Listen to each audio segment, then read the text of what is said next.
This is the Big O Show. This is the Big O Show. Let's go.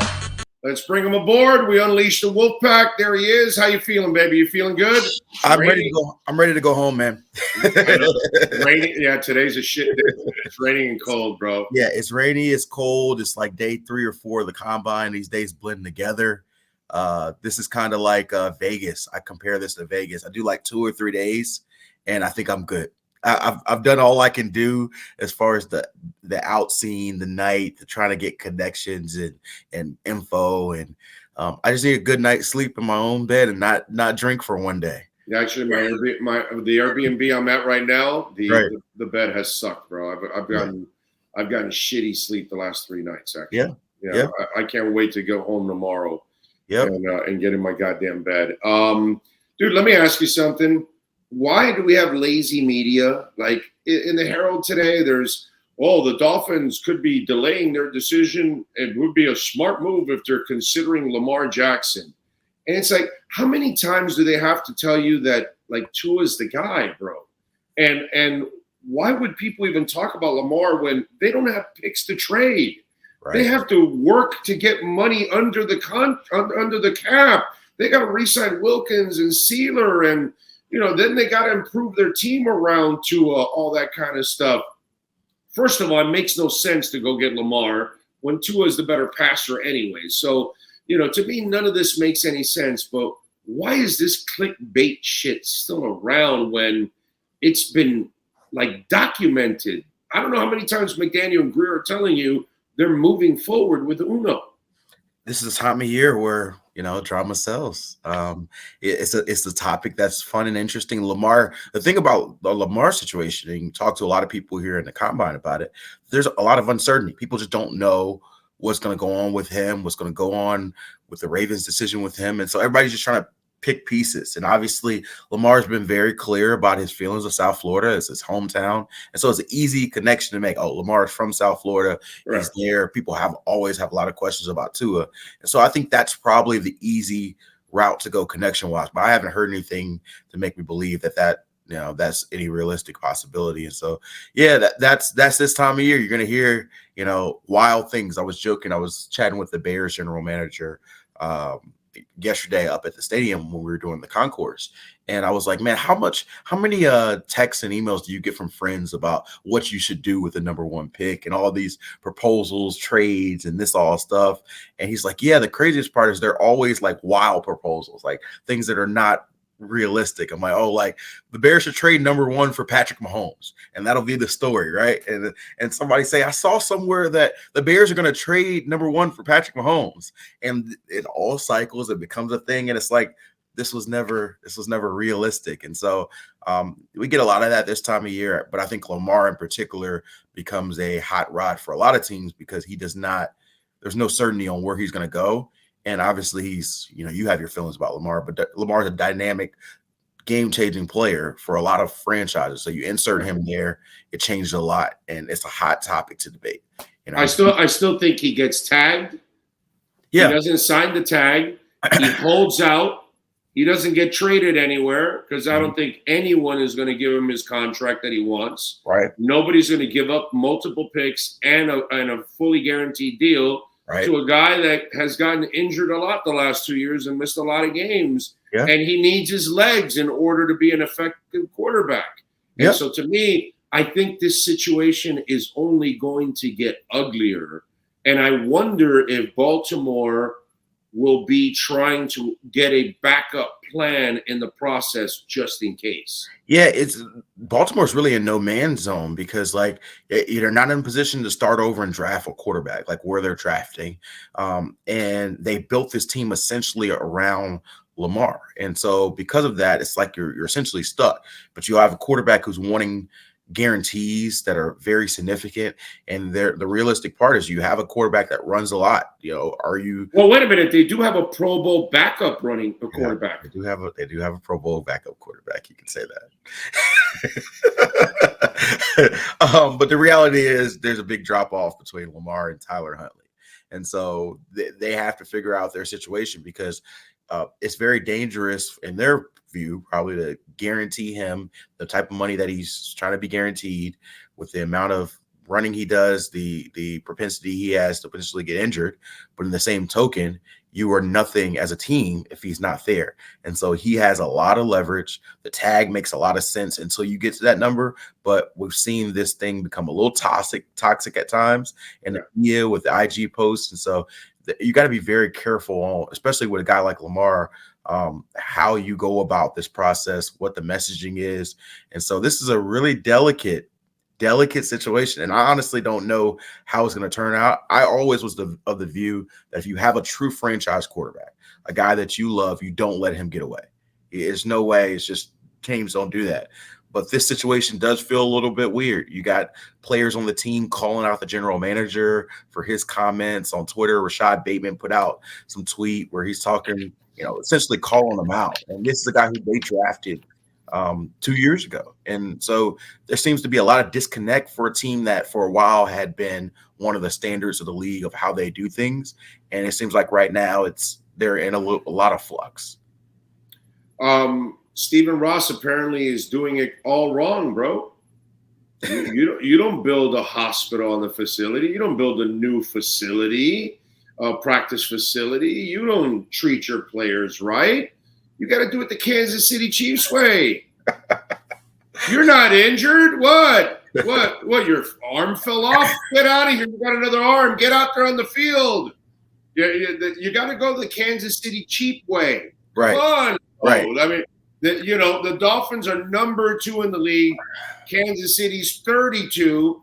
And I know what they're doing. They're matching their draft status down in the bottom of the draft. So, I mean, this is the key now. Yep.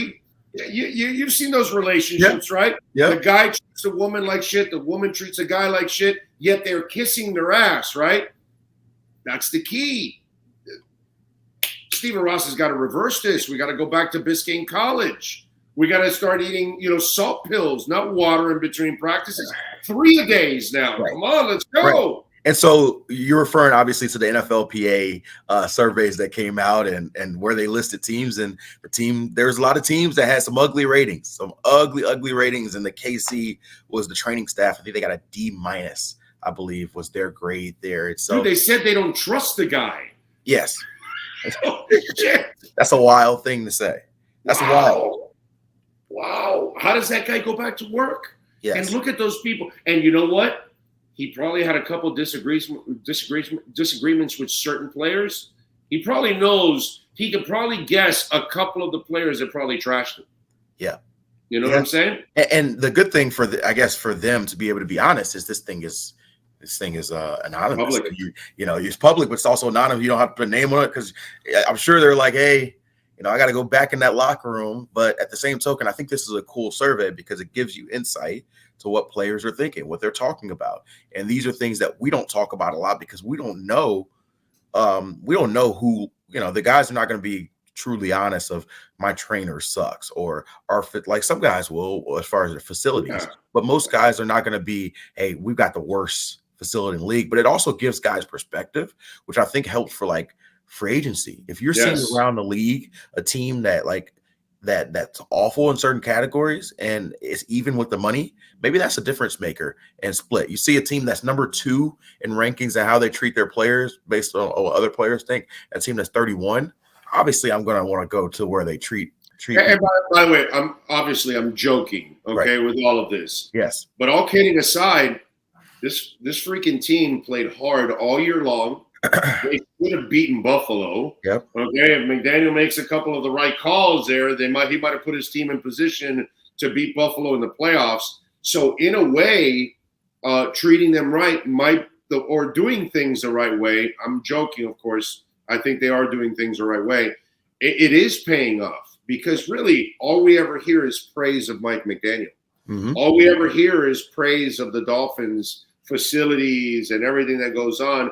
You never hear players complain about that kind of stuff, right? So, in a way, this new Dolphins front office, coaching staff, and then everything else, all the amenities, you're really headed in the right direction. All kidding aside. Yeah, absolutely. And I gotta go in a sec to get ready for TV hit, but I think that a good element for the Dolphins to have is you always want people to speak well of you in rooms that you're not in, right? That's the whole saying for any business. But for them, especially as you try to build this team, it helps that you're not going to get screwed when you go to this different place. Like even one of the other things, just kind of seeing a player talk about, hey, there are rats in the facility in Jacksonville. Like if I see that, why would I like? I mean, if they pay me enough money, maybe I just put my shoes on and just never take my shoes off in the locker room and keep pushing. Right. But if it's close, why would I go to that sort of environment? So I think it helps Miami a lot as far as their perception for people who are not in Miami to get them to want to come be. Do you know the John Madden story back in the AFL with they're playing the Kansas City Chiefs? Yeah. And so they tell Madden hours before, hey, we've got rats in the stadium in the locker rooms. Right. And he goes, really? And he goes, are they also in the visiting locker room? He goes, yeah. He goes, leave them there. Yeah. Don't worry about it. Yeah. And so he goes, don't worry, I'll take care about it. And so then Kansas City comes in. John walks over to Hank Stram and says, hey, Hank, I'm sorry. I hate to tell you this, but, you might want to warn your players. This just happened to us. We just figured out there are rats inside our locker rooms. So be careful. So so many players in Kansas City were standing on top of the bench. So Madden was already playing with their minds before the game because of that. One more thing before I let you go. Jordan Poyer signs with the Dolphins. What's the percentage? I don't know at this stage. I'm not gonna lie to you and just make up a number. I'm gonna ask you to make up a number. Let's go. I do think I think there's I say 20%. I think that he's I don't think it's a super high probability at this stage because the reality is he's at a position that they do have one player at, and he's going to command probably double-digit $1 million. So you got to figure out, is this how we want to allocate our money? But it would obviously be a dream secondary with him and Javon Holland. And, he wants to be here. So he made that. It's Fangio needs elite cover safeties. Yeah, he does. He does. And the thing about that, as a team building perspective, you have to decide how much do you allocate there, because you're going to have to pay Javon in a year or two. You're already paying X. And so how much do we allocate to that secondary group? I think this is a team that in past had been heavy. X is gone next year.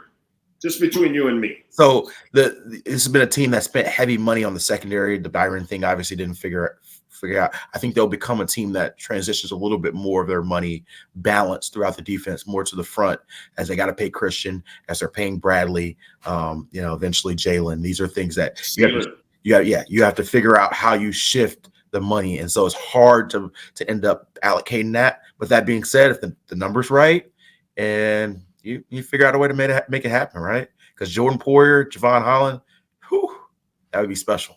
That'll be special. All right, you're special. Follow him on Twitter at Cameron Wolfe.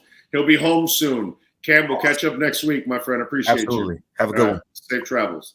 There you go. Cameron Wolfe. He's out here in Indianapolis.